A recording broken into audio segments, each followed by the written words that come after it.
জীবন ক্ষণস্থায়ী, তাই প্রতিটি মুহূর্তকে আনন্দের সাথে উপভোগ করা উচিত। জীবনে দুঃখ কষ্ট থাকবেই, কিন্তু সেগুলোতে আটকে না থেকে বর্তমানকে সুন্দরভাবে উপভোগ করাটা অনেক বেশি জরুরি। আমাদের জীবনটা ক্ষণস্থায়ী এবং অনিশ্চিত। জীবন কখন শেষ হবে তা কেউ আমরা জানি না। তাই প্রতিটি মুহূর্তকে উপভোগ করা এবং এর মূল্য বোঝা আমাদের জন্য অনেক গুরুত্বপূর্ণ। মানসিক ও শারীরিক সুস্থতার জন্য যদি মানুষ বর্তমানকে উপভোগ করতে শেখে, তাহলে উদ্বেগ ও হতাশা কমে যায়, মানসিক শান্তি বৃদ্ধি পায়। যে ব্যক্তি প্রতিটি মুহূর্তের মূল্য বোঝে, সে তার প্রিয়জনদের সাথে সময় কাটানো, নতুন দক্ষতা অর্জন এবং ব্যক্তিগত উন্নতির দিকে মনোযোগ দেয়। আত্ম উন্নতি ও সম্পর্কের গুণগত মান এর মাধ্যমে বৃদ্ধি পায়। কিন্তু আবার শুধুমাত্র উপভোগের উপর জোর দিলে কেউ দায়িত্বজ্ঞানহীন হয়ে পড়তে পারে। ভবিষ্যতের কথা চিন্তা না করে জীবনের প্রতিটি মুহূর্ত উপভোগ করার বা ভোগ করার মানসিকতা কখনো কোনো সমস্যার কারণও হয়ে যেতে পারে।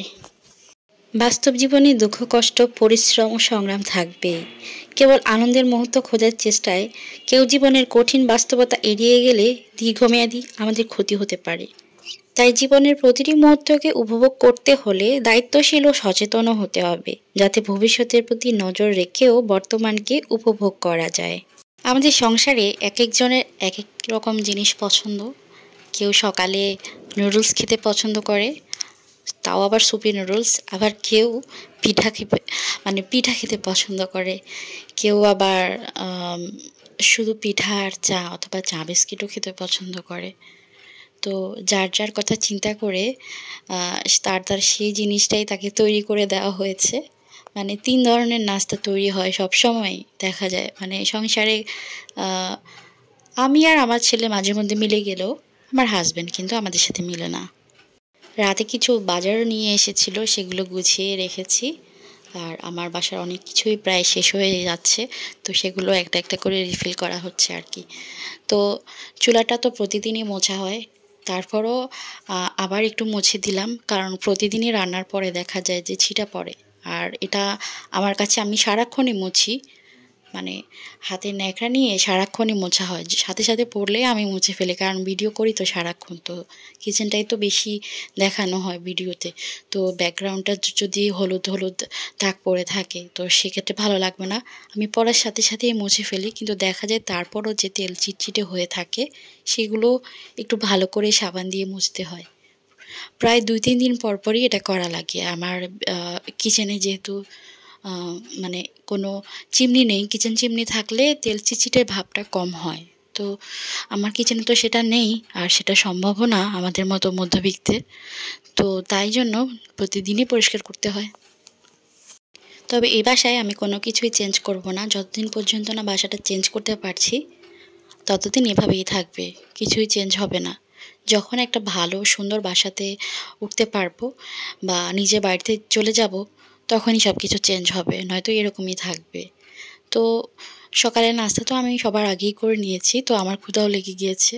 যে যার যার কাজে চলে গেছে, ছেলে স্কুলে চলে গেছে, হাজব্যান্ড দোকানে চলে গেছে। আর এখানে আমি আমার জন্য আনারস কেটে নিয়েছি। আনারস কেটে আমি লবণ মরিচ দিয়ে খেয়ে নিয়েছি। এরপর দুপুরের রান্নার প্রস্তুতি। আজ দুপুরে হবে নলি, যেগুলো পরিষ্কার করে রেখেছিলাম, পায়া আর কি, পায়ার স্যুপ রান্না করব। পায়ার স্যুপটা আমি নর্মাল ওয়েতেই রান্না করব, ট্রেডিশনালি যেভাবে সবসময় আমার মা রান্না করে আসতো আমি দেখেছি সেভাবেই রান্না করছি। কোনো স্পেশাল কিছু না, যা যা মা দিত, যেভাবে রান্না করতো দেখতাম সেভাবেই দিয়ে নিচ্ছি সব কিছু। এখানে আমি পেঁয়াজ বাটা, রসুন বাটা, আদা বাটা বলতেই সব কিছু বাটাই না, আমি আসলে একটা ওই যে পিষনি আছে না, ওগুলোতে পিষে নিয়েছি একটু। গ্রেটার মেশিন আর কি, গ্রেটার মেশিনে গ্রেট করে দিয়ে দিচ্ছি, কারণ এগুলো অনেক জাল হবে আর এগুলো কিছুই সুতা পর্যন্ত থাকবে না, অনেকক্ষণ জাল হবে, প্রায় 6 ঘন্টা পর্যন্ত জাল হবে। তো সেই হিসেবে আমি সব কিছু দিয়ে নিচ্ছি। আর এখানে দুপুরে যেহেতু আজকে পায়ার স্যুপ রান্না করছি, দেখা যাবে এটা 6-7 ঘন্টা লেগে যাবে কুক হতে হতে। একেবারে হালকা জালে আমি বসিয়ে রাখবো ঢেকে। তো সেক্ষেত্রে দেখা যাচ্ছে যে আমি দুপুরে আজকে আর এগুলো দিয়ে খাওয়া হবে না, বিকালে খাওয়া হবে। তাই এগুলো বসিয়ে রেখে আমি দুপুরের জন্য শুধু আজকে ডিম ভুনা করব, আর কিছুই করব না। তো পায়ের স্যুপে দেখা যায় অনেকে মানে টক দই বা কি বলে এটা, অনেক কিছু অ্যাড করে। টক দই অ্যাড করে, কেউ তেঁতুল অ্যাড করে, তারপরে হচ্ছে কেউ কি বলে পেঁয়াজের বেরেস্তা দেয়, অনেক কিছুই দেয়। তো আমি সেই রকম কিছুই দেব না, আবার ঘন হওয়ার জন্য কিছু দেব না, একদম পাতলা পাতলা যে ঝোলটা হয় সেটাই থাকবে আমার। তো আমি তেলও দিয়ে দিচ্ছি একসাথে। আসলে এটা অনেকে কষিয়ে করে, কেউ এভাবে একেবারে পানি দিয়ে করে। তো আমি পানি দিয়েই করি, যেভাবে আমার মা রান্না করতে বলেছি সেভাবেই রান্না করছি। আর তেল বেশি দেইনি, এই ঢাকনা মানে এই পটগুলা থেকে তেলগুলো কেমন জানি একটু কম পড়ে। মনে হতে পারে অনেকগুলো তেল দিয়েছে, আসলে তেল দেইনি। আর তেল এখান থেকে অটোমেটিক বের হবে, যে পায়ার যে ভেতরে মানে সুপ বলি আমরা, পায়ার ভেতরে যে এটা থাকে শুকা, ওটাকে আমরা শুকি বলি। তো সেগুলো বের হয়ে কিন্তু ঝোলে অলরেডি অনেক অনেক তেল উঠে গেছে। যে দেখেন, এগুলো সব কিন্তু আমি দেইনি, এগুলো সব পায়া থেকে বের হয়েছে, ভেতরে শুক থেকে বের হয়েছে। তো এটা প্রায় 3 ঘন্টা পর আমি চেক করছি। এর এর আগে আমি কিন্তু ঢাকনা উল্টেনি, শুধু বলক উঠিয়ে চুলার জালটা কমিয়ে দিয়েছি, একেবারে কমিয়ে দিয়েছি। তো মাঝে মাঝে নেড়ে দিয়েছি হালকা, নেড়ে দিতে হয়, নয়তো দেখা যায় যে নিচে লেগে যায়। তো প্রায় 3 ঘন্টা পর আমি এখন আপনাদের সাথে শেয়ার করছি আর কি। তো এই যে এই অবস্থা, এখনও কিন্তু এগুলো সিদ্ধ হয়নি, এখন জাস্ট একটু নরম হয়েছে, এখনও মানে পুরোপুরি শক্ত। তো এগুলো আরও 4 ঘন্টা আমি রেখেছি শেষ পর্যন্ত। তো এগুলো একটু নেড়ে চেড়ে নিচেরটা উপরে তুলে দেবো, উপরেরটা নিচে তুলে দেবো, নয়তো দেখা যাবে উপরের গুলা শক্ত আর নিচের গুলা নরম হয়ে গেছে, সব খুলে পড়ে গেছে, এরকম হবে। অনেক বেশি জাল হলে দেখা যায় হাঁটি থেকে খুলে পড়ে যায় সব, তো সেগুলো খেতেও কিন্তু ভালো লাগে না। হাঁডির মধ্যে থাকবে তবে নরম থাকবে, সেরকম হলেই ভালো। ওই যে দেখেন, নালার হাঁডির মধ্যে শুকটা দেখা যাচ্ছে, এগুলো খেতে অনেক মজা। তবে স্যুপটা যদি ঠান্ডা হয়ে যায় তখন কিন্তু মুখের মধ্যে লেগে লেগে থাকে আঠার মতো, তখন কিন্তু ভালো লাগে না। এই যে দেখেন, পুরা 6-7 ঘন্টা পর আমি আপনাদের সাথে শেয়ার করছি, এখন কিন্তু একেবারেই নরম হয়ে গেছে। আমি চুলার জালটা বন্ধ করে দিয়েছি। আর এই নালা স্যুপটা খাওয়ার জন্য আমি এখন পিঠা তৈরি করব। চালের গুঁড়ার যে পিঠাগুলা, রুটিগুলা, সেগুলা তৈরি করব। এই যে দেখেন, মানে কি লেভেলের নরম হয়েছে, এগুলো টান দিলেই খুলে যাবে, আমি ধরতে পারিনি। আর ওগুলো বসিয়ে দিয়ে আমি কিন্তু অনেক কাজ করেছি। আমি এখানে এই যে দেখেন কতগুলো কাপড় চোপড় ধুয়েছি, আর আরও কিছু বাকি আছে, এগুলো ধুতে হবে। তো একে একে ধুয়ে নেব।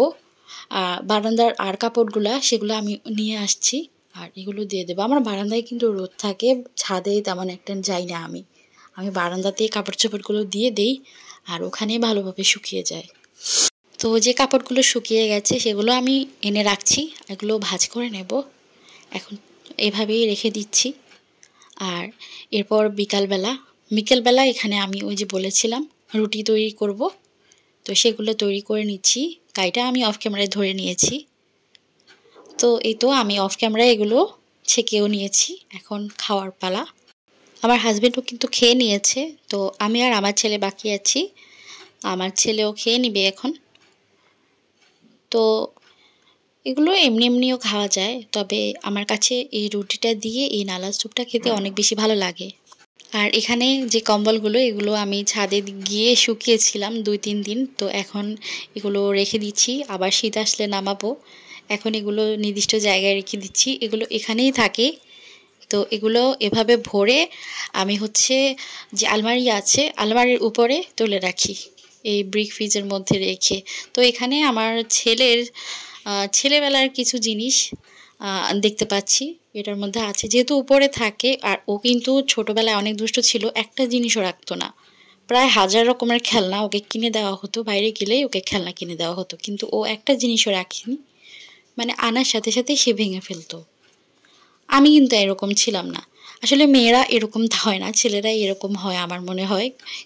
ওরা মানে একটু বেশি ক্রিয়েটিভ টাইপের, ভেতরে কি আছে এটা দেখার জন্য, এটা আনার সাথে সাথে ওর ভেতরে একটা কৌতূহল জাগে যে এটা কি আছে দেখবে, তাই জন্য ভেঙে ফেলে।